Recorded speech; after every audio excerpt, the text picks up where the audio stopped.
Oh, so this is like the 9th video we shot in a row. On a roll right now. So welcome to another episode of Ask Kevin Yee.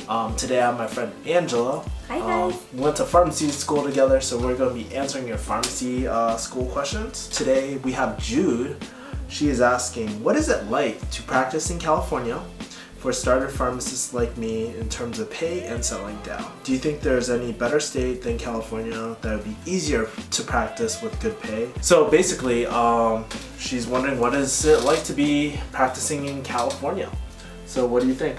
Well, I think to start off with retail especially, you kind of have to do your due diligence. You have to work in the more ghetto areas that people don't want to live in. You have to be in like Bakersfield, Fresno, Eureka. I mean, all those places that need pharmacists but can't really keep pharmacists for a while. Yeah. So, I mean, I did my due. I was in Oxnard. You were in Camarillo. Yeah, I mean, I think it's unless you have like those connections and whatnot, it's going to be really hard to find it in a really good area. Yeah, you know? I mean, you need to know someone that's hiring. You probably know a pharmacist that already likes you and said, hey, you're going to come on board right when you're done.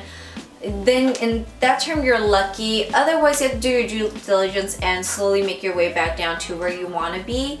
If you already know where you want to be and you work hard at it and you're very persistent in trying to achieve that, then I think you'll get there. I mean, it might take a little bit of time because you always have to wait for openings, but it'll happen. I mean, turnover is not as slow as you think. So how did you end up going from Oxnard down to the OC?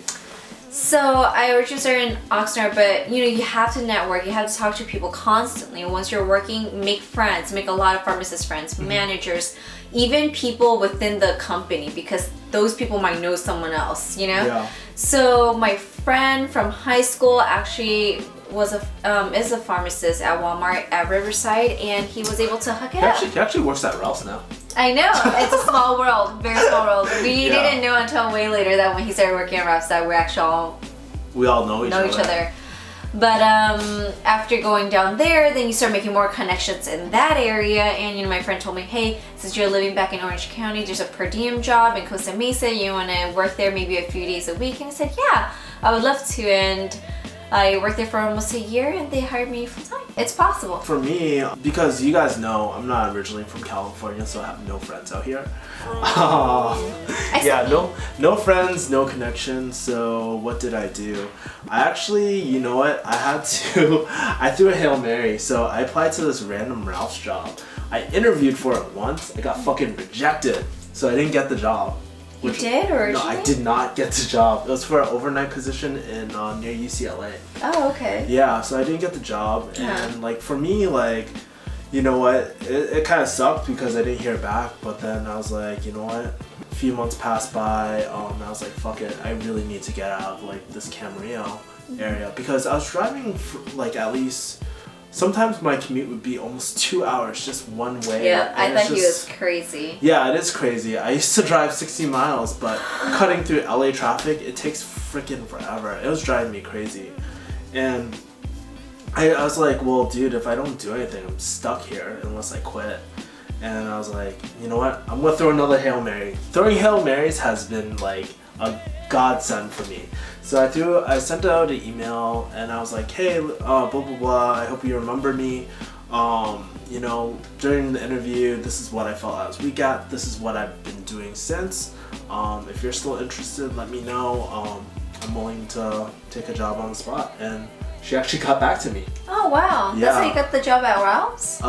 Yeah, I did. And plus, not only that, I sent her an action plan. So we talked about, like, I remember us talking about the store, how it wasn't making sales. I was like, well, these are your competitors in the area. This is what I'll do to increase scripts. And she really liked that initiative. And I feel like, you know, you sometimes, like, when you don't know anyone, don't let that be your crutch. Don't let that be your excuse, you know. You can out-hustle people. You can just learn how to add value to people. And you never know, it just might pay off, you know. Yeah. And also to answer your other question about other states, I think if you're willing to explore and if you have like family or relatives or like some kind of support system in other places, that other states, I think it's worth checking out, especially if you're not getting a job. Don't just sit around bumming around. You know, I know people that are sitting in OC only waiting for jobs in OC, and I think that's a waste of your time, especially when you have bills to pay. You can just start exploring, and I think Seattle is a pretty good place. I heard really good things about it. It might be rainy, but it's worth checking out. At least stay for a year. There's other states that have some income tax breaks, so yeah, that's I think Washington, yeah, Oregon, I think. Oregon too. or yeah, I forgot. One of those up north states. Look at it, and they're not that far away from California either, and they're totally worth researching for, and especially if you're not getting any job opportunities right now. And like for me, one of the biggest things I noticed, like because I actually worked as an intern in Massachusetts, so I have a lot of pharmacist friends back in Boston. But one of the biggest things I realized was that first we get lunch breaks, but more importantly than that is that there's a really strong union out in California, and they're really strict on their labor laws. And so I see like lunch breaks, all that, a lot more enforced. Actually mandatory out here. You know, we just simply don't we always get our lunch break, and every day I'm so freaking grateful that I get like 30 hours sometimes to just chill out, eat, and whatnot. So yeah, that's something to take in consideration.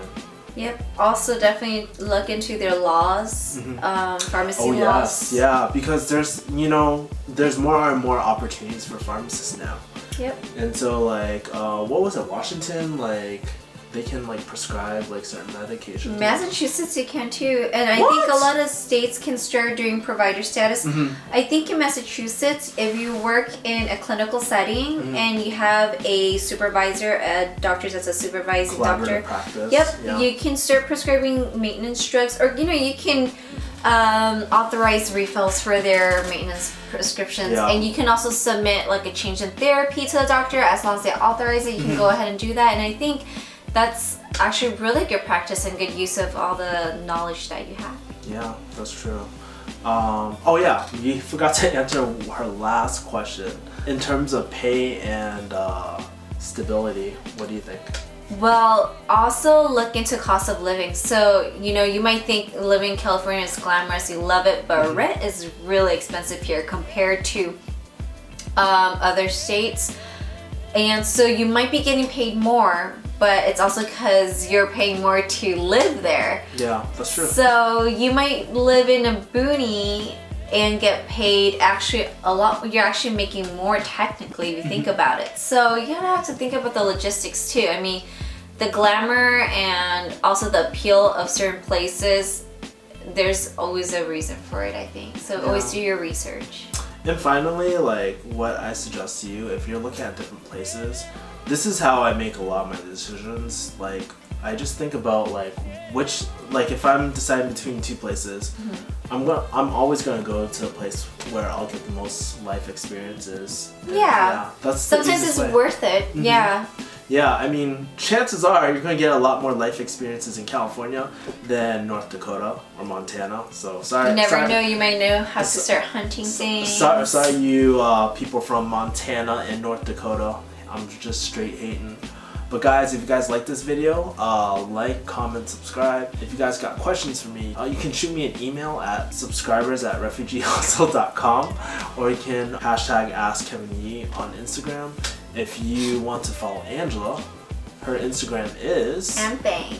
Yes, and if you want her to be on my future videos, please let me know. Let me know in the comments, and I'll have her on more. Alright, guys, thank you for watching. Take care. Peace, guys. Bye.